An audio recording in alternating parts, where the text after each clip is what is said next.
बिस्मिल्लाहिर्रहमानिर्रहीम, अस्सलाम वालेकुम। PTV Sports के flagship football show kick-off में खुश आमदीद। Thank you very much for being with us this evening. It's always a pleasure being in front of you and discussing football. काफ़ी happening week रहा है ये पाकिस्तानी फुटबॉल के लिए। हम बात करेंगे सबसे पहले पाकिस्तान की women's team की, जिन्होंने एक breath of fresh air दी है पाकिस्तान की फुटबॉल को, बल्कि I would like to say not just football, in fact Pakistan के overall sports को, जिस तरह से उन्होंने AFC Asian cup qualifying campaign में हिस्सा लिया। पहला मैच उन्होंने खेला वर्सेस चाइनीज़ टाइपे, वहाँ पे उनको 8-0 से शिकस्त का सामना करना पड़ा एंड एवरीवन थॉट कि this is the end of the road which didn't even actually start. लेकिन जिस तरह से इस खवातीन की टीम ने कम बैक किया है, उनका दूसरा मैच था वर्सेस इंडोनेशिया जो उन्होंने 2-0 से जीता। याद रहे कि बहुत बड़ा रैंकिंग का फ़र्क है इन दोनों टीमों के अंदर, और उसके बाद उन्होंने किर्गिस्तान को 2-1 से शिकस्त दी।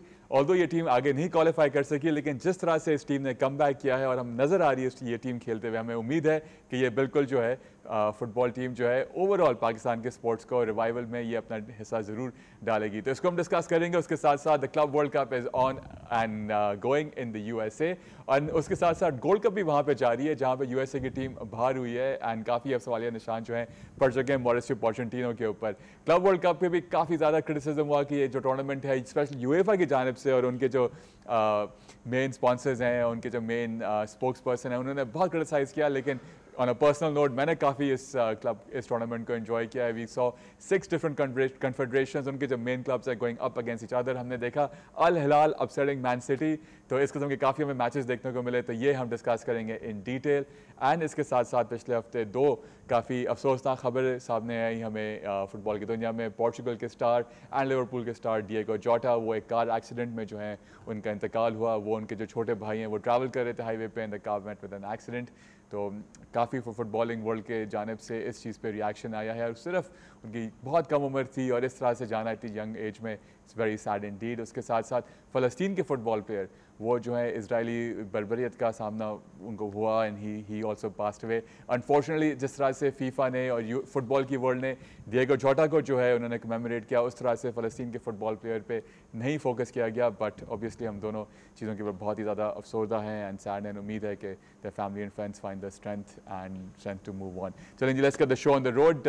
लतीफ़, कैसे देखा आपने ये पिछला हफ्ता? Welcome back in the programme after quite some time. I think the women's team, Pakistan की वुमेन्स टीम, जिस तरह से उन्होंने पिछले 2 मैचेस खेले और कुछ प्लेयर्स की जो स्टैंडर्ड परफॉर्मेंस थी, मज़ा आ गया देख के। Absolutely, ultimately it was a breath of fresh air. Unfortunately, they still couldn't qualify to the next round, even though they finished second. Yes. 3 में से 2 गेमें उन्होंने जीती, बट लेकिन वो फॉर्मेट इस किस्म का है कि जो सिर्फ जो टॉप की जो टीम होती है इस वक्त, जो चाइनीज़ टाइपे है वो आगे गई है। उस पर तो हम डेफिनेटली डिटेल में बात करेंगे अल्टीमेटली, लेकिन ऑब्वियसली द बिगेस्ट न्यूज़ मेरी नज़र के अंदर जो डिएगो जोटा वाला जो इंसिडेंट हुआ last week, it was such a shocking moment, not just for me, I mean for world football. And it's not just about Diego Jota the footballer, it's about the son, it's about the husband, it's about the father, you know, as a human being. Obviously उनका एक जो ज़िंदगी थी उनकी पूरी 2 हफ्ते पहले ही उनकी शादी भी हुई थी, and it is such an unfortunate incident कि इस उम्र में ही मतलब भरी जवानी के अंदर ही उनका इंतकाल हो गया। एंड इनफैक्ट वो सैंटेंटेर के अंदर जब उनका एक्सीडेंट हुआ, लैम्बोर्गिनी थी, मतलब वो फिर भी पता नहीं किस तरीके से कहते हैं कि एक टायर बर्स्ट हुआ है उसका। He was heading to the pier to catch a ferry to go to Liverpool for the training session जो उनके शुरू होने वाले थे, प्री सीजन ट्रेनिंग। वो फ्लाइट इसलिए नहीं ले सक रहे थे बिकॉज उनको एक लंग कंडीशन थी, तो डॉक्टर ने कहा था कि बेटर है आप फेरी से चले जाएं, बट लेकिन कोई सोच नहीं सकता था कि इस किस्म का हादसा पेश आएगा। But obviously I am sure आगे भी उस पर बात करेंगे डिएगो जोटा पे। बट एक और ट्रांसफ़र पे अगर हम हमेशा बात करते हैं, एक छोटी सी न्यूज़ ये है कि आई एम रियली अमेज्ड कि निको विलियम्स ने किस तरह से बार्सिलोना का पूरा फ़ायदा उठाया है एक नए कॉन्ट्रैक्ट लेने में एटलेटिको मैड्रिड के एटलेटिको बिलबाओ के साथ। I mean wow, Barcelona just got used, no question about it. But that often happens कि एक इंडिविजुअल प्लेयर्स होते हैं। हमने ये जैसे रामोस के केस में देखा कि कुछ साल पहले वो फ्लर्ट करते रहे बाकी क्लब से और रियल मैड्रिड के साथ ही एक्सटेंड करवा दिया हायर पे के ऊपर। But the fact that a player like Nico Williams remaining at Bilbao, मुझे तो ये चीज़ बड़ी अच्छी लगी।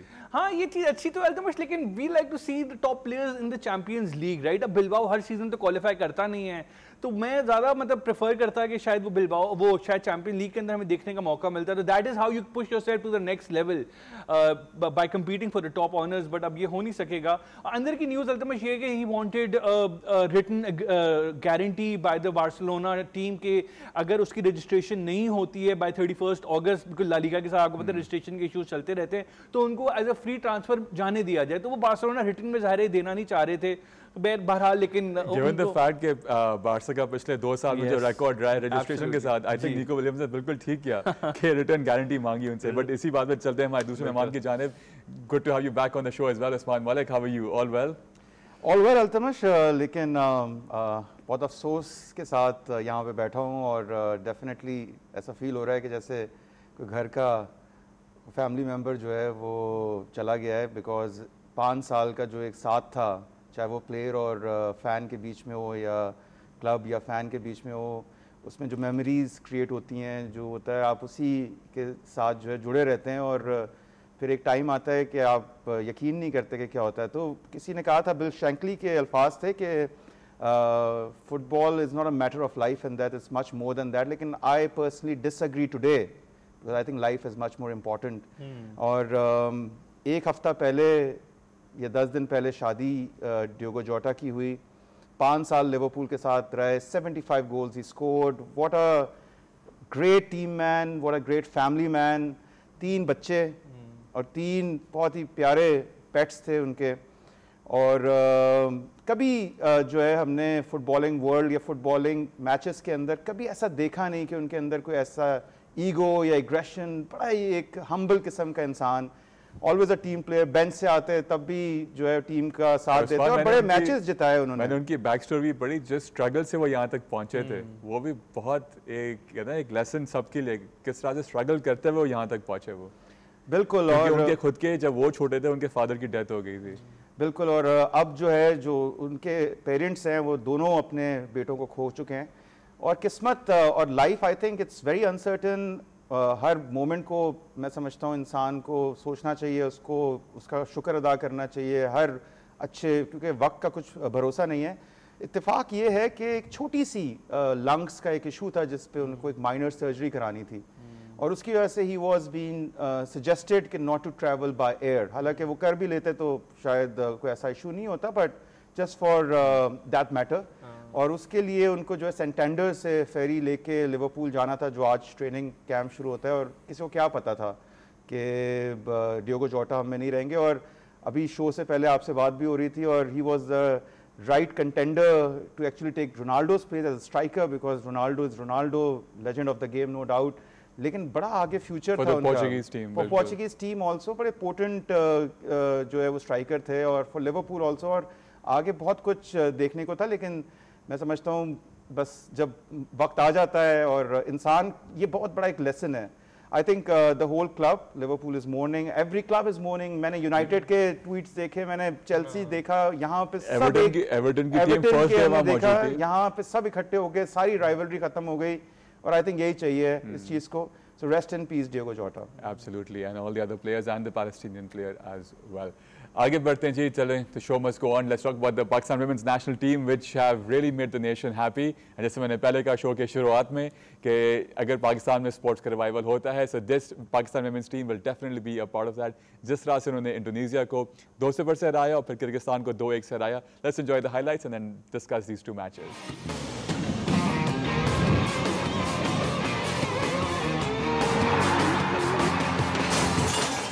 आता है कि ये पाकिस्तान की वुमेन्स टीम है या पाकिस्तान की कोई फुटबॉल टीम है जो ऐसे परफॉर्मेंस दे रही है, जिस तरह के हमने थ्रू पासेस देखे, जिस तरह से अभी हमने लास्ट हाईलाइट के अंदर जो है वो एक फ्री किक देखी, उसके साथ साथ जिस तरह से टीम पासेस जोड़ रही है और कलेक्टिवली खेल रही है। गोल कीपिंग के शोबे में हमने देखा जिस तरह से जैना जीवराज, जिस तरह से उनके सेव्स थे, डिफेंस के अंदर अक्सा की हमने परफॉर्मेंस देखी, मिडफील्ड के अंदर लैला बनारस जो है एक सुपरस्टार बन के सामने आ गई और तमाम फैंस को उन्होंने दिल जीत लिया। इनफैक्ट अब पाकिस्तानी फैंस जो है उनको KDB और पिरलो से भी कंपेयर कर रहे हैं। और आगे अगर हम बात करते हैं मरियम महमूद की, हम बात करते हैं नादिया खान की, मिडफील्ड में सोहा हिरानी की, जिनके गोल कॉन्ट्रीब्यूशंस थी एंड जिसकी वजह से पिछले 2 मैचेस जो है पाकिस्तान की वुमेंस टीम ने जीते और अब काफ़ी उम्मीद है कि इंशाल्लाह यहाँ से जो है पाकिस्तान की टीम ज़रूर आगे जाएगी और बेहतर परफॉर्म करेगी और उसके साथ साथ फैन इंटरेस्ट भी बढ़ेगा। जी Latif, how did you see that?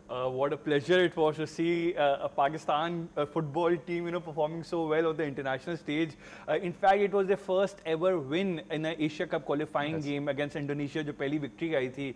उसके अंदर हमने देखा नादिया खान गॉट 1 गोल, सुहा हिरानी पेनल्टी कन्वर्ट करती हैं, 2-0 विक्ट्री आती है, नॉट अ गोल कंसीड। याद है इंडोनेशिया के majority of their players are diaspora players themselves, उनके खिलाफ। बिल्कुल, बिकॉज इंडोनेशिया एक एस्टैब्लिश फुटबॉल नेशन है, वहाँ का इंफ्रास्ट्रक्चर, वहाँ की ट्रेनिंग फैसिलिटीज, कोई कंपैरिजन ही नहीं बनता है दोनों का। मतलब एक बहुत बड़ी अचीवमेंट थी कि to beat establish team like Indonesia in the qualifying, और मतलब वो फर्स्ट एवर विक्ट्री, मतलब जो मोराल था पूरे नेशन का इतना मतलब बढ़ चढ़ गया था। और not just the victory Altamash, जो परफॉर्मेंसेस थी ना, अभी आपने जैसे लैला बनारस की जो बात की, मतलब उनकी जो पासिंग रेंज थी, it was such a pleasure to watch that. मतलब जिस किस्म के उन्होंने थ्रू बॉल्स निकाली, जिस किस्म के पासेस निकाले, जो कंट्रोल था उनका बॉल के ऊपर, पूरी मिडफील्ड डिक्टेट कर रही थी, डोमिनेट कर रही थी वो मिडफील्ड।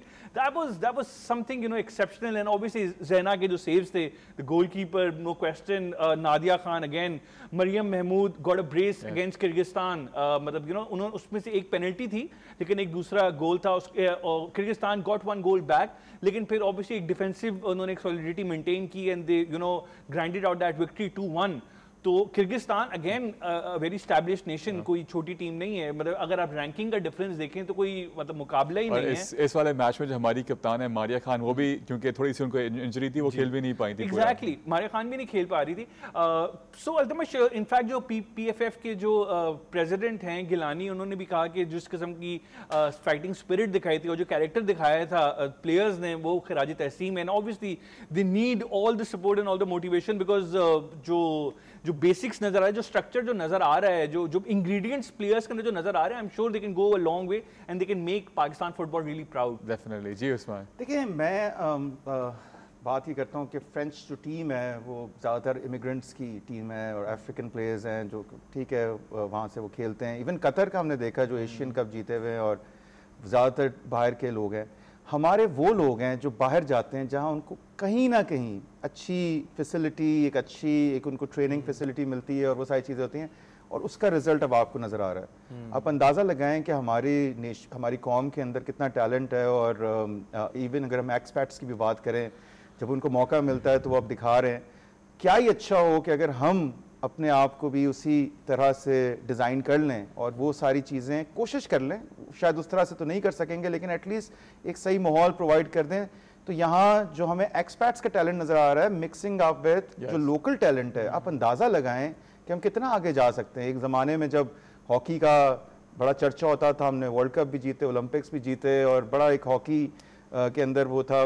फिर हमने देखा बाद में क्या मामला हुए, फिर भी हमने देखा चीजें कुछ बेहतरी की तरफ हैं टूर्नामेंट के हिसाब से। बेहतरी की तरफ नहीं, ये सिर्फ प्लेयर्स का अपना जज्बा है, वरना मैं आप अंदाजा लगाएं कि ऑन रिकॉर्ड कहते हैं कि जो मैनेजमेंट्स हैं अक्रॉस द बोर्ड पाकिस्तान में, वो सिर्फ बर्बादी की तरफ ही सबको लेके गई हैं तमाम स्पोर्ट्स। मैं बिल्कुल वो उनके खेल के हिसाब से बेहतरी कह रहा हूँ।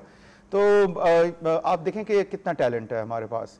और ये अब जब मैं देख रहा था कुछ, मैंने इसके हवाले से हाइलाइट्स भी देखी, मुझे मेरी आंखों को यकीन नहीं आ रहा था जिस तरह के थ्रू बॉल्स निकल रहे हैं, जिस तरह के फ्री किक्स ली जा रही हैं, जिस तरह से डिफेंड किया जा रहा है। This is something new for me as a football analyst.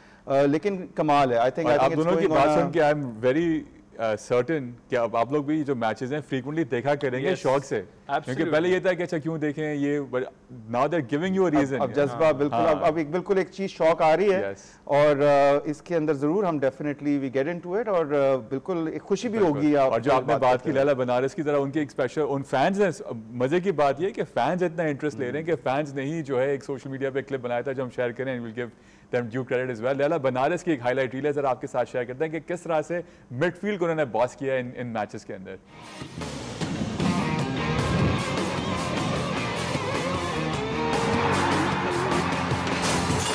Hats off to Laila Alia Banaras, जिस तरह से हमने उनकी हाईलाइट्स देखी and courtesy to Pakistan football. उन्होंने जो ये फैन एक बेस है, उन्होंने ये एडिट बनाया Thank you for sharing with us as well, and with you credit to you, हमने आप ये शेयर किया तमाम हमारी ऑडियंस के साथ watching us in Pakistan and abroad, and it had to be highlighted जिस तरह से लैला ने मैच खेला है और तमाम जो बाकी टीममेट्स हैं उन्होंने भी ये 2 मैचेस खेले हैं, and really hope कि this is start to a new beginning for Pakistan football, women and men's इंशाल्लाह। अब कुछ आगे बढ़ते हैं, बात होगी क्लब वर्ल्ड कप की। पहले तो यही बात कर लें, काफ़ी इस कंपटीशन को लेके कंट्रोवर्सी रही, काफ़ी लोगों ने क्रिटिसाइज भी किया कि इस इतने पैक्ड शेड्यूल के अंदर जो ओवरऑल एक साल का होता है, क्या ये टूर्नामेंट होना चाहिए, नहीं होना चाहिए, बट अब ये टूर्नामेंट जो है अपने अख्ताम पे पहुंच रहा है। मिड वीक में हम देखेंगे सेमीफाइनल्स इस टूर्नामेंट के, बड़े मैचेस देखने को मिलेंगे, Real Madrid versus PSG and Fluminense versus Chelsea. और यही आई थिंक मेरे लिए तो बहुत ही मैंने बहुत एंजॉय किया to watch different clubs from different confederations going up against European clubs जिनको पूरा साल जो है वो हाईलाइट किया जाता है। कुछ हमने अच्छे रिजल्ट्स देखे, अल हिलाल जिस तरह से मैन सिटी को उन्होंने इस टूर्नामेंट से बाहर किया, रियल मैड्रिड के साथ वो ड्रॉ भी करते हैं। पहले quick comments guys and then we can go towards actual quarter finals. कैसे देखते हैं इस टूर्नामेंट को? अल्टीमेटली देखिए, जब टूर्नामेंट स्टार्ट हुआ तो बहुत ज़्यादा क्रिटिसिज्म हुआ और कुछ क्रिटिसिज्म कुछ हद तक जायज़ भी था, स्पेशली जो वेदर कंडीशंस को लेके जो हुआ है कि जो इतने हाई टेम्परेचर के अंदर जो फुटबॉलर्स खेल रहे हैं, इसके अंदर हमने देखा कि 2 ड्रिंक्स ब्रेक भी इंक्लूड की गई हैं around the 35th minute and around the 75th minute mark, but still that is not enough. Number one, number two, ultimately जो pitches का जो हाल है, although वो turf उन पे relay किया गया है NFL grounds के ऊपर, but that is still not enough because जो ball का जो ground है, that is not natural, right? Sorry, ball का जो bounce है, it's not natural. 1-1 मीटर ऊपर जा रही है। सो कुछ यूरोपियन प्लेयर्स हैं who are not used to that because they are used to playing on actual grass, तो ये relay turf is not the same thing. उसके अलावा मतलब जिस वेदर कंडीशंस के अंदर जो किक ऑफ टाइम्स हैं यूरोपियन ऑडियंसेस को केटर करने के लिए, आप सुबह 12 बजे कड़कती हुई धूप के अंदर, तो मेरा नहीं ख्याल ये कोई अच्छी चीज़ है। और प्लस जो फिर हमने तीसरा एस्पेक्ट देखा कि जो क्राउड है, lot of empty stadiums, in fact लेकिन जैसे एक छोटा सा एग्जांपल, जहाँ पे साउथ अमेरिकन मैचेस हुए वो भरे हुए थे, रियल मैड्रिड का स्पेशली जो मैच हुआ है ना, उसमें सारे मैचेस में रियल मैड्रिड के तकरीबन 60,000 मिनिमम लोग स्टेडियम्स के अंदर शामिल हुए हैं। बोका ने खेला है या फ्लेमिंगो ने खेला है, सब भरे हुए थे, सब भरे हुए थे। और अच्छा, डायनामिक प्राइसिंग भी एक नई चीज फीफा ने इंट्रोड्यूस की है, जिसकी वजह से ये है कि फॉर एग्जांपल अभी सेमीफाइनल का जो गेम है चेल्सी वर्सेस, उसका मैच 11 पाउंड पे नीचे आ चुका था। एग्जैक्टली। और ये फेब के अंदर, जनवरी के अंदर जब ये टूर्नामेंट लॉन्च किया था, उस वक्त बहुत हाई थी वो प्राइसेस, लेकिन वो सप्लाई डिमांड का पूरा खेल है कि मतलब वो एआई एक मॉडल है जो डिमांड को जज कर रहा है, और उस वजह से प्राइसेस कम हो रही है कि ग्राउंड किसी तरीके से भर जाए, उसके बावजूद भी नहीं भर पा रहे हैं ग्राउंड। और क्रिटिसिज्म ये आ रहा है कि आपने इतने मैसिव स्टेडियम्स में छोटी टीमों का मैच रखा ही क्यों है? शायद आप किसी जो MLS की टीम्स के जो छोटे ग्राउंड होते हैं वहां पे अगर आप ये मैचेस रख दे तो एक जो माहौल बनता है क्राउड से, वो शायद बन पाता, क्योंकि उनकी कैपेसिटी कम होती है उन ग्राउंड्स की। तो ये कुछ टीथिंग इश्यूज हैं और ये बहुत बड़ी लर्निंग्स हैं फीफा के लिए। लेकिन आपका फेवरेट क्लब अल हिलाल देखें कहां तक पहुंच गया। अल हिलाल इतना आगे पहुंच गया, I mean I was so pleasantly surprised, specially City वाला जो गेम था ना, Man City versus Al Hilal, I think it was the best game in the tournament for me at least.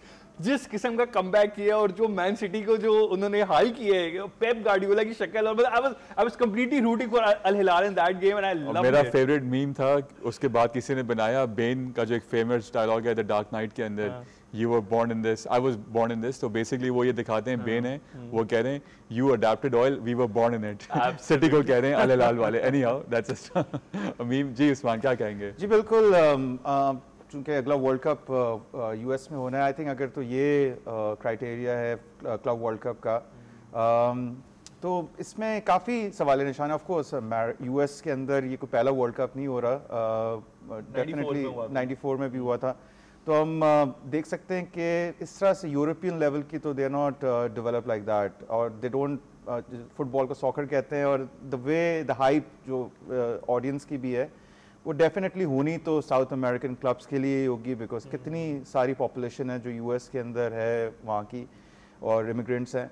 और यही इसका नतीजा यही देखा है कि जो ब्राज़ीलियन टीम्स हैं, अगर आप ऑन पेपर देखें तो रियल मैड्रिड, PSG का स्क्वाड हो, सिटी का हो, चेल्सी का, कोई मुकाबला ही नहीं है, लेकिन वहाँ पे जाके उन्होंने ठीक ठाक चेल्सी के साथ सेमीफाइनल फ्लुमिनेज़ी का, और इससे पहले जो मैच था उसके अंदर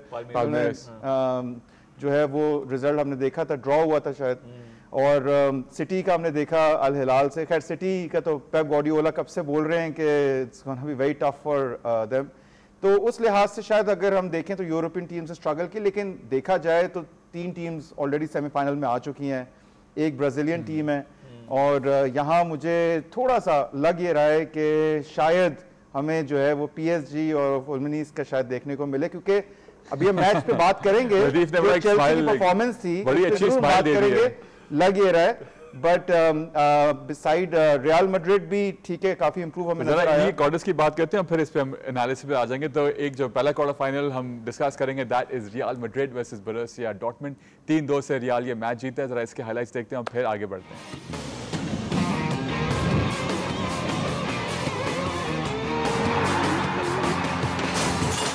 Good to see a hug between Nico Kovac and Xabi Alonso. Xabi Alonso being the new coach of Real Madrid. इस पे भी हम बात करते हैं। 3-2 से रियल जीता है। Now they are through to the semi-finals of the Club World Cup. पिछले 20 मैचेस जो क्लब वर्ल्ड कप के खेले हैं रियल मैड्रिड ने, they haven't lost and they're continuing this journey as well. But इसमें बहुत बड़ा हाथ इनके यंग प्लेयर गोंजालो गार्सिया का है, जिनके अब तक 4 गोल और 1 असिस्ट इस टूर्नामेंट में आ चुके हैं। देखते हैं कि आगे जाके उनको मौका मिलता है या नहीं in this real Madrid outfit. Plus of course कोर्टवा के सेव्स भी थे इस मैच के अंदर, जिसकी वजह से 3-2 से ये जीतते हैं। जी लतीफ, कैसे देखा आपने ये match? Altamash, this is a complete Xabi Alonso team. उन्होंने अपनी छाप अभी से टीम के ऊपर लगा दी है, स्पेशली जो नई फॉर्मेशन जो उन्होंने निकाली है, 3 मैन डिफेंस एंड ट्रेंट को as a right wing back देख रहा हूँ। I think that is a perfect position for him, that allows him to bomb forward. और ऑब्वियसली जो उनकी वीकनेस है डिफेंसिवली वो भी कवर हो जाती है जब 3 मैन आपका डिफेंस होता है। तो ये चीज़ आइडियली सूट कर रही है एंड ऑब्वियसली टीम परफॉर्म भी करी है इस नई फॉर्मेशन के साथ। डिफेंसिवली भी real Madrid hasn't considered before this game. Dortmund से पहले उन्होंने एक गोल नहीं कंसीड किया था इस टूर्नामेंट के अंदर। सो काफ़ी खुशाइन बात है ये। और गोंजालो गार्सिया का जिक्र करना ज़रूरी है, बिकॉज उसने मतलब एम्बापे की कमी महसूस ही नहीं होने दी। और उसकी जो मूवमेंट है, जो पोजीशंस जो वो लेता है पिच के ऊपर, जो एक तो होल्ड अप प्ले है, पोजिशनल उनके जो रन्स हैं बाकियों के लिए स्पेस क्रिएट करते हैं। तो I think he is a perfect number 9 और उनको अभी से ही राहुल से कंपेयर किया जा रहा है, बिकॉज वो ऑब्वियसली एकेडमी के प्लेयर थे। तो एक लेकिन ये भी कहा जा रहा है कि बहुत कम रियल में मौका मिलता है कि एकेडमी के या कस्टाला के प्लेयर को आगे मौका मिले। तो ये स्पेकुलेशन है कि अगले अब जो सीजन स्टार्ट होने वाला है उसमें इनको मौका मिलेगा कि या नहीं मिलेगा? नहीं, 100% मिलेगा, बिकॉज देखिए नंबर 9 पे there is just Mbappe and then who else, right? तो 2 ही प्लेयर्स हैं नंबर 9 पोजीशन पे, तो उनको मौका डेफिनेट मिलेगा। It's a long season obviously with the champion league and everything on all the competition that Real Madrid are part of. So उनको देखने का मजा आएगा। लेकिन इस गेम का अल्तमश सिंपल गेम थी, कोई इसमें बात करने लायक बात नहीं थी। 2 गोल हो चुके थे रियल मैड्रिड के, हमें लगा कि 2-1 की स्कोर लाइन के ऊपर मैच खत्म हो जाएगा यूं ही। और फिर 91st मिनट के ऊपर बेयर जो हैं डॉर्टमुंड के जो स्ट्राइकर हैं, वो ही comes off the bench, he gets 1 goal back. उसके बाद वो पहला गोल होता है इनफैक्ट डॉर्टमुंड का। तो हमने बोला चले कोई बात नहीं, 2-1 पे गेम खत्म हो जाए, मसला नहीं है। उसके बाद एम्बापे अपना जलवा दिखाते हैं, वो जो उनकी बाइसाइकिल किक थी, like what a thing of beauty, वो एक और गोल आ जाता है। 3-1 की लीड है। हमने बोला भाई चलो खत्म हो गई गेम, अब क्या बचा। हॉयसन वहां पे उसके बाद रेड कार्ड लेते हैं। ही वाज लास्ट जो अटैकर होता है उसको पुल डाउन करते हैं, रेड कार्ड पेनल्टी मिलती है, 3-2 होता है। और उसके बाद भी कोर्टवा का जो वर्ल्ड क्लास सेव आता है सबिट्जर के शॉट के, मेरे ख्याल से वो बहुत ही जबरदस्त बात थी। था क्रूशियल मौका था, वरना ये गेम सीधा डेफिनेटली फिर एक्स्ट्रा टाइम पे चली जाती और फिर वो कुछ भी हो सकता था वहां पे। लेकिन fantastic entertaining game to watch, specially the last few minutes of the match. बिल्कुल जी Usman, what a amazing academy talent. बल्कि दोनों भाई गोंजालेस गार्सिया और फ्रैंक गार्सिया, इनफैक्ट भाई नहीं है, they are not related. I heard somewhere but could be wrong. लेकिन चलें नेम से कह लें या चलें आप, लेकिन what a amazing talent. I mean हमने एम्बापे को देखा during the match, he was on the bench. जिस तरह से वो शक्ल बना रहे थे, लग ऐसे रहा है कि शायद वो क्या पता जो है वो नंबर 9 स्पॉट अपने नाम पे करने। लेकिन जो परफॉर्मेंस उनकी क्लब वर्ल्ड कप में रही है overall, not just this game. और फिर फ्रैंक गार्सिया जो लेफ्ट बैक हैं, वो तो मैन ऑफ द मैच थे। और दूसरा गोल उनकी तरफ से 19वें मिनट में 2 गोल कर दिए। यहाँ मैं थोड़ा सा इख्तलाफ करूंगा कि पूरे टूर्नामेंट में अगर हम देखें ना, तो फॉर्मेशन अलोंसो की 3 मैन डिफेंस नहीं थी। शायद इस मैच के अंदर उनकी अप्रोच ऐसी हो, लेकिन 4-3-3 की फॉर्मेशन उन्होंने ज़्यादातर चेंजेस किए हैं। मतलब वो एक टैक्टिकल फ्लेक्सिबिलिटी देखी जो बायर लेवरकूजन में शायद नहीं थी। यहाँ पे थोड़ा डिफरेंट है। शायद वो इसको एज अ प्री सीजन ले रहे हैं और समझ रहे हैं टीम को भी कि आगे उन्होंने करना क्या है। बट आई थिंक 19वें मिनट में हमने देखा 2 गोल आ जाते हैं गार्सियास की तरफ से। और फिर उसके बाद असल जो मैच था वो बिल्कुल इंजरी टाइम के अंदर हमने देखने को मिला। 1 गोल बायर की तरफ से आता है और फिर उसके बाद जो है एम्बापे का बड़ा ज़बरदस्त बाइसाइकिल गोल वो करते हैं, डेडिकेशन जो डियोगो जोटा को वो डेडिकेट भी करते हैं वो गोल, और उसके बाद जो है वो जो पेनल्टी अवार्ड होती है, लेकिन जो सेव था कोर्तवा का, आई think that was very important. अगर वो कोई और गोलकीपर होता और ये 3-3 हो जाता तो यहाँ से रियल मैड्रिड जो है ना वो हो सकता है कि वो एलिमिनेट हो सकती थी। well, वो नहीं हुए और अब उनका बॉक्स ऑफिस क्लैश होने वाला है पीएसजी के साथ without Huijsen, which will be very tough. PSG ने हराया बायर्न म्यूनिख को इस मैच के अंदर। एक और क्वार्टर फाइनल के अंदर जरा इस क्वार्टर फाइनल के हाइलाइट्स देखते हैं और इसको भी डिस्कस करते हैं।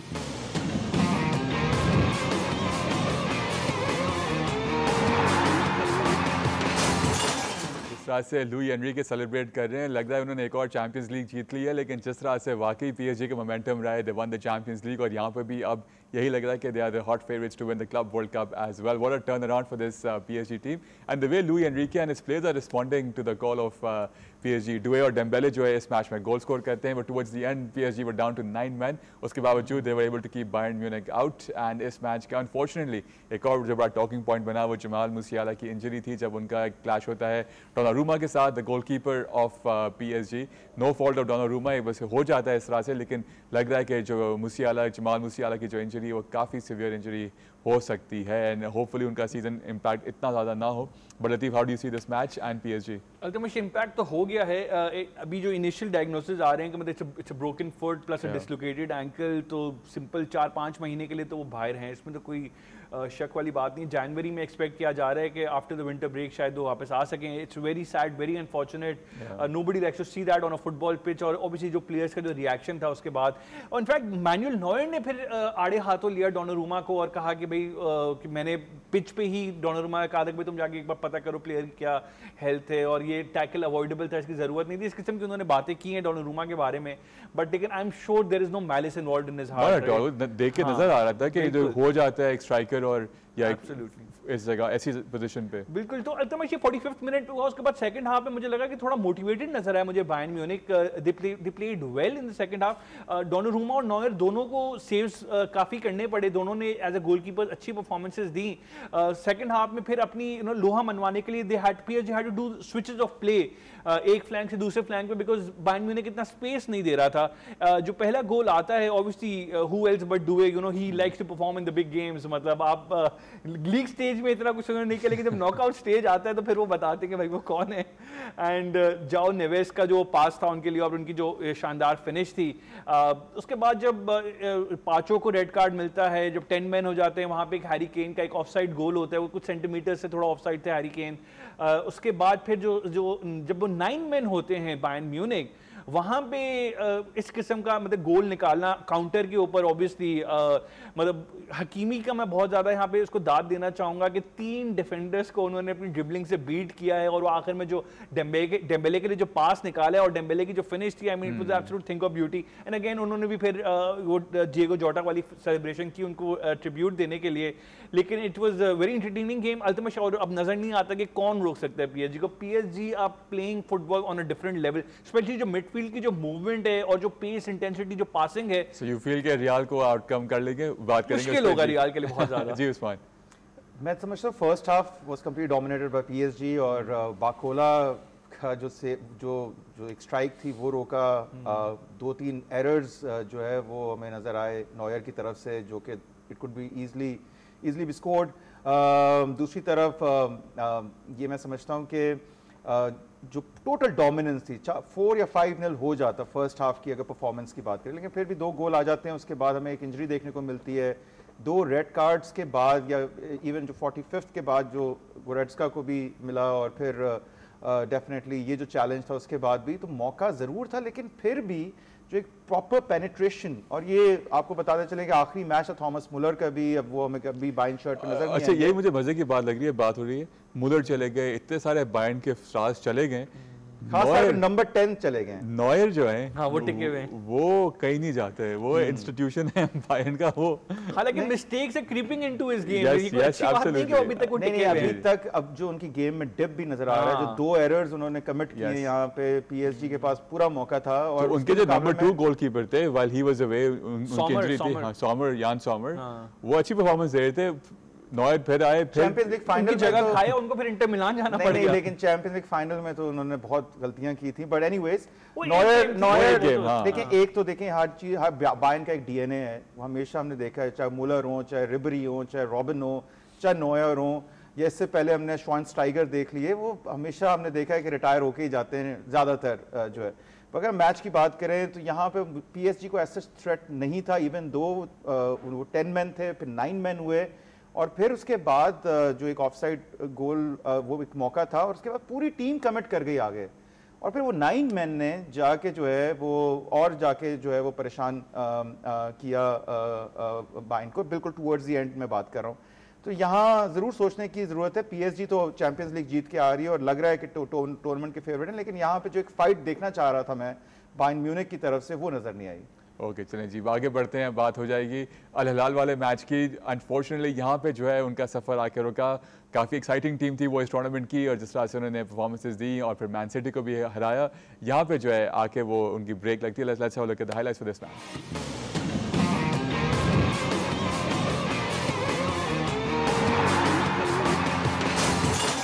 के स्कोर लाइन से फ्लुमिनेजी जो है अल हिलाल को शिकस्त देता है। मार्टिनेली और हरक्यूलिस गोल करते हैं फॉर फ्लुमिनेजी। और इस मैच से पहले जो एक थियागो सिल्वा की स्पीच बड़ी फेमस होती है, जिस तरह से वो टीम को मोटिवेट करते हैं, एंड यहाँ पे रिजल्ट सामने आ गया है कि अब इनका मुकाबला होगा versus Chelsea in the semifinals of this competition. And unfortunately this was the end of the road for Al Hilal in this competition, but boy oh boy did they play well. जी Latif, Altamash Fluminense के जो coach है उन्होंने कहा कि we are the ugly duckling of this tournament when it comes to the budget, लेकिन जो determination, जो रेजिलियंस है टीम की, उसमें तो ऑब्वियसली 10 on 10 जिस किस्म की इन्होंने फाइट दिखाई है। इस गेम के अल्तमश थियागो सिल्वा का जो एक टैक्टिकल नॉज था कि जिस किस्म से उन्होंने डिफेंस को मार्शल किया है, yes, absolutely outstanding. That's what pretty much saved them in this match. Absolutely. Al Hilal की बात को, रूबन नेवेस के जो सेट पीसेस थे, that was the biggest threat, no question about it. बड़ी उन्होंने कोशिश की कि हो जाए, लियोनार्डो के एक इक्वलाइजर आता है, लेकिन फ्लुमिनेजी अगेन, उनका जो प्लेयर हैं जिन्होंने सेकंड गोल स्कोर किया, I'm just forgetting his name. Hercules, exactly. He's the same person जो राउंड ऑफ 16 के अंदर भी ऑफ द बेंच आके उन्होंने स्कोर किया। तो वो इस टूर्नामेंट में 4 गोल जो है फॉर फ्लुमिनेजी जो है वो अल हिलाल ने, सॉरी फ्लुमिनेजी के 4 सबs ने गोल किए हैं। Exactly. तो वो इसका भी क्रेडिट कोच को देना चाहिए कि उनकी जो substitution they are working very well. Fluminense की अगर बात की जाए तो इस सीजन भी they are in the 6th position. Last season they were battling relegation in the Brazilian second division. तो उनका मतलब जो पेडिग्री है ही नहीं इतनी स्ट्रॉन्ग कि वो आके इतनी बड़ी टीमों को ट्रबल कर सके, लेकिन जो उनका एक जो फाइट है, जज्बा है, वो खिराज तहसीन वाली बात है कि मतलब नो क्वेश्चन।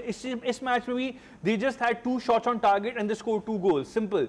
और उसके बाद फिर उन्होंने पूरी तरीके से जकड़ के रखा, डिफेंसिव परफॉर्मेंस दी उन्होंने। थियागो सिल्वा को भी इसका क्रेडिट जाता है और ओवरऑल पूरी टीम को, because a single man doesn't defend, you defend as a team, और वो डेफिनेट हमें देखने को मिला इस मैच के अंदर। जी उस्मान जी, रूबन नेवेस जो हैं वो सेंट्रल डिफेंस में खेल रहे थे इस मैच में, मिडफील्ड में नहीं थे। आई थिंक एक एलिमेंट मैं समझता हूँ कि एक बड़ा मेजर एलिमेंट है कि उनकी वो जो पोजीशन शिफ्ट हुई है उसकी वजह से काफ़ी नुकसान हुआ है।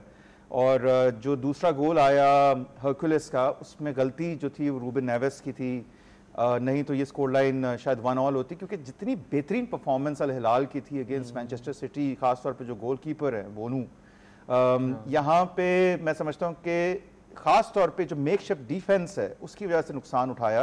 पहला गोल डेफिनेटली मार्टिनेली का था, दूसरा लियोनार्डो, क्या बेहतरीन फॉर्म में 29 गोल्स उन्होंने 31 मैचेस के अंदर ऑल टुगेदर हिलाल के लिए स्कोर किए हैं। वो खुद भी ब्राज़ीलियन है, उनके साथ जो उनके पार्टनर थे मैल्कम, वो भी ब्राज़ीलियन थे अगेंस्ट अ ब्राज़ीलियन साइड।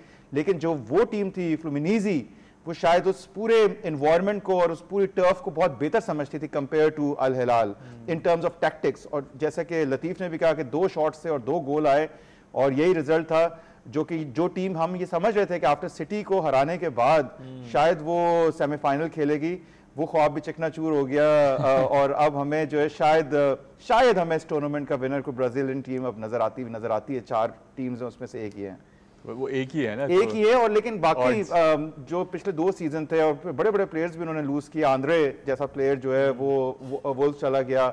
इस सीजन 6ठी पोजीशन पे इंप्रूवमेंट जरूर है, लेकिन अगर हम टॉप क्लब्स की बात करें, और खैर इस पूरे टूर्नामेंट का फॉर्मेट भी मुझे कुछ समझ से बाहर है कि डेफिनेटली बहुत सारी ऐसी टीम्स को लिया गया है। अगर हम बात करते हैं बायर्न म्यूनिख, डॉर्टमुंड, तो अगर चैंपियंस लीग की भी हम पिछले 4-5 सालों की बात करें तो कहाँ पे बायर्न म्यूनिख ने शायद ये टूर्नामेंट जीता, लेकिन जो इसकी फॉर्मेशन इस टूर्नामेंट, जो टीम्स पिक की गई है यूरोप से खासतौर पे, उस पर मैं कन्विंस नहीं हूँ कि वो किस मेरिट के। और ये अगर लिवरपूल होती तो ये दुनिया का बेस्ट टूर्नामेंट होता। लिवरपूल डिजर्व करती है इसमें होना, ये जरूर कहूंगा कि चेल्सी तो नहीं करती, खैर जीत के आई है, 21 में जीते थे, लेकिन ये क्राइटेरिया समझ नहीं आ रहा। बायर्न म्यूनिख ने जीता, जिस तरह से इंटर इस दफा जीता, जिस तरह से इंटर मियामी को इंसर्ट किया गया इस टूर्नामेंट के अंदर, उफ, हाँ, देखने से ताल्लुक रखता है। Something a lesson to learn. Let's discuss the last quarter final जो खेला गया between Palmeiras and Chelsea, and then discuss that as well.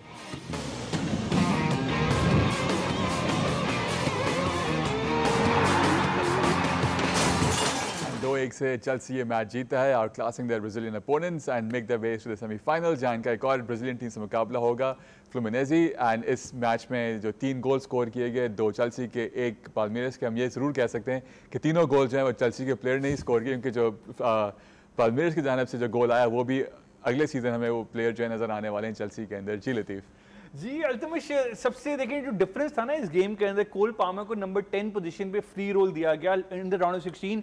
He was shifted to the left hand side, और वहां पे ऑब्वियसली वो इतनी इफेक्टिव नहीं है, he needs to be the number 10। तो यहाँ पे ये चीज़ अच्छी थी। मैच से पहले जो रीस जेम्स थे, he got injured in the warm ups, तो हमने देखा आंड्रे सैंटोस को मौका मिला मिडफील्ड में, and he completely boss the midfield. What a fantastic performance, इनका पहला स्टार्ट था इन चेल्सी शर्ट, और बड़ी इमरजेंसी में उनको लास्ट मिनट दिया, मैच डाला गया टूर्नामेंट में, सॉरी इस मैच के अंदर, और उन्होंने परफॉर्म किया। लास्ट सीजन स्ट्रासबर्ग से खेल रहे थे वो मतलब पैराशूट के जरिए ही आए हैं वो चेल्सी में। बहरहाल लेकिन जो पहला हाफ डोमिनेट कर चेल्सी के, लॉट ऑफ चांसेस, बहुत ज़्यादा मौके मिले थे, 1 गोल से ज़्यादा होना चाहिए था, लेकिन वो जो चालोबा की जो बॉल थी, कोल पामर ने जो फिनिश किया, बहुत ही ज़बरदस्त। जनवरी के बाद उनका मेरे ख्याल से पहला गोल था, तो like he looks to be in fine form, मतलब ऑन फायर नजर है इस गेम के अंदर। सेकंड हाफ के अंदर obviously Palmeiras played much better, no question about it.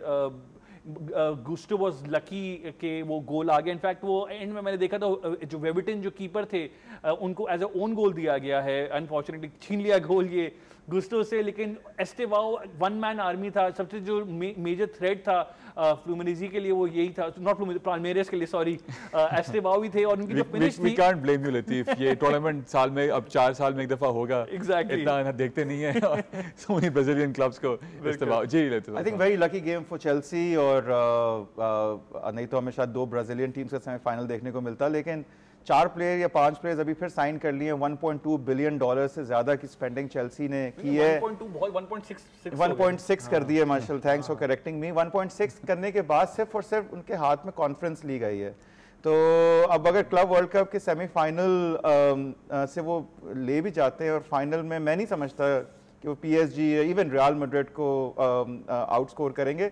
But अगर वो ये टूर्नामेंट जीतते हैं तो मैं ये समझता हूँ कि बहुत बड़ी एक बात होगी, क्योंकि रियल मैड्रिड में पेरेज ने अनाउंस कर दिया कि अगर ये क्लब वर्ल्ड कप जीते तो वो हर प्लेयर को 1 मिलियन यूरोज देंगे। तो अब पता नहीं क्या इंसेंटिव होता है चेल्सी के लिए, लेकिन अगर इस मैच की हम बात करें, ठीक है, कोल पामर का एक जल्दी गोल आता है, उसके बाद 1-1 होता है, और कहीं से ये नहीं लग रहा था, जो मैंने एनालाइज किया है, कि शायद चेल्सी ये मैच जीत जाए, लेकिन बस वो एक लकी गोल होता है गॉस्टो का। फर्स्ट हाफ डेफिनेटली अच्छा खेला था, लेकिन सेकंड हाफ में बिल्कुल नहीं लग रहा था, ऐसा लग रहा था ड्रॉ के एक्स्ट्रा टाइम में जाएगा और फिर जिसको मिल जाए जीत। But beside I think it's a progress, I would say, after winning conference league, कि अब वो क्लब वर्ल्ड कप के शायद फाइनल में मुझे जाते नजर तो आ रहे हैं। आप ये कह सकते हैं कि वो कॉन्फ्रेंस लीग में अनडिजर्वेडली थे, they should have been higher. आप जो समझना चाहें समझ ले, लेकिन 1.6 बिलियन स्पेंड किया है, हाईएस्ट। 60 मिलियन पाउंड उन्होंने सिर्फ सेमीफाइनल तक पहुंचने तक कमा चुके हैं इस वर्ल्ड कप के अंदर, तो एक ऑब्वियसली मनी स्पिनर भी है। डबल डेकर बस थी, उसके 4 फ्लोर्स हो गए। वो 4 फ्लोर्स से बनाएंगे। Before we end the program, let's have a look at the latest transfers, the big transfers so far in the transfer window, अगर हम देख सकें हमारी स्क्रीन्स के ऊपर। एंड जो लिवरपूल और उस्मान के फेवरेट थे वो चले गए आर्सेनल, और ज़ुबमेंडी जो हैं रियल सोसिएदाद से अब 60 मिलियन पाउंड्स की फ़ी के बाद he will be seen in Arsenal Jersey. उसके बाद हम देख सकते हैं जाओ पेड्रो, जिनका डेब्यू भी हो गया चेल्सी के साथ in the club world cup, we just discussed him as well. आगे बढ़ते हैं जी। एंड ये 2 हफ्ते पहले ये चीज़ खबर सामने आ गई थी, बट बिकॉज हमारा शो नहीं हुआ था, so we had to discuss this transfer as well. विट्स जो हैं he will be in Liverpool this time around in the upcoming season. और उसके साथ साथ ऑफ कोर्स ये कंट्रोवर्सी बन गई है कि कोनिया को जो है नंबर 10 की शर्ट दे दी गई है। अब रैशवर्ड कहाँ जाएंगे ये देखना पड़ेगा। Will he come back to Old Trafford, will he stay on with Aston Villa और go somewhere else? And these are the latest transfers, the big transfers and the news around it so far. Ji Latif, quick roundup then we close. Ultimately देखिए United के जो 3-4 players हैं इनको pre season के लिए भी कहा गया कि आप मत आइए, आप अपना दूसरा क्लब ढूंढ लीजिए जिसके अंदर बड़े नाम है, जिसमें Rashford, Garnacho, Jadon Sancho again and there is another guy as well. लेकिन खैर बहरहाल इन चार लड़कों को जब आपने पहले से जब आप अनाउंस कर देते हैं तो ट्रांसफर मार्केट में आपकी वैल्यू गिर जाती है, बार्गेनिंग पोजीशन बहुत हल्की हो गई है यूनाइटेड की। So it's not a good sign of course. And Joao Pedro उनका डेब्यू अगेन जिस तरीके से मतलब मैं कहता हूँ 20 टूर्नामेंट के अंदर उनको रजिस्टर किया गया है, 2 दिन पहले वो साइन होते हैं 20 टूर्नामेंट में वो आते हैं। आई डोंट नो कि मतलब फीफा की तरफ से क्या मैसेज है, थोड़ा एक अनफेयर बात है क्योंकि आप मतलब टूर्नामेंट के बीच में इस तरीके से प्लेयर को लाना I don't think is the right thing, but लेकिन it works out well for Chelsea. जी उस्मान, विक्टर गायकोडिस एडवांस टॉक्स में आर्सेनल और आर्सेनल अब जाके जो है वो हिलचुल कर रही है और जुबिमेंडी रियल मैड्रिड नहीं गए, लिवरपूल उन्होंने ठुकरा दिया for Arsenal. Good for him. Good for him. I would say. And but he's a very good player. I think Arsenal के सिस्टम के हिसाब से और फिर अगर ये दोनों प्लेयर्स आ जाते हैं, I think now Arsenal would be very strong Spanish compared to last going year. to a Spanish coach. वो बिल्कुल। और फ्लोरियन वर्ड्स क्या बात करें, लोग आपने ये तंज किया है कि जुबिमेंडी यहाँ नहीं है लेकिन फ्लोरियन वर्ड्स आ गए, अब और क्या चाहिए। I think जुबिमेंडी प्लस हमारा अगला सीजन का शो अच्छा जाएगा बस, वरना नाराज होते हैं आप। बिल्कुल, बस ये जोटा का एक नुकसान हो गया है। अगर एक अब डेफिनेटली एक और स्ट्राइकर लेने लगा, I think this is not the time to actually discuss a transfer for Liverpool specially. Not at all. And एक चीज जो अच्छी देखने को मिली जिस तरह से लिवरपूल ने उनके कॉन्ट्रैक्ट को जोटा इमॉर्टलाइज, बिल्कुल जो शर्ट को नहीं शर्ट की तो बिल्कुल नंबर 20 को उन्होंने वो जो है हटा दिया और इसको इमॉर्टलाइज कर दिया। साथ साथ जो उनका कॉन्ट्रैक्ट है 3 साल की वेजेस उनकी फैमिली को मिलेंगी डिएगो जोटा की, ये भी जो है न्यूज़ सामने आई। So it's good to see in today's world जब क्लब्स जो हैं सिर्फ अपने फाइनेंशियल गेन्स देख रहे होते हैं, nothing else. So that's good on Liverpool's part as well. Gentleman, thank you very much. Latif आपका, उस्मान आपका भी बहुत शुक्रिया। And of course once again thanks to the Pakistan women's national football team, जिस तरह से उन्होंने खेला है हमारे सबके उन्होंने दिल जीत लिए हैं। And wishing them and of course Pakistan sports the very best going forward. इंशाल्लाह आपसे फिर बहुत जल्द मुलाकात होगी। Till then good night, take care and अल्लाह हाफिज़।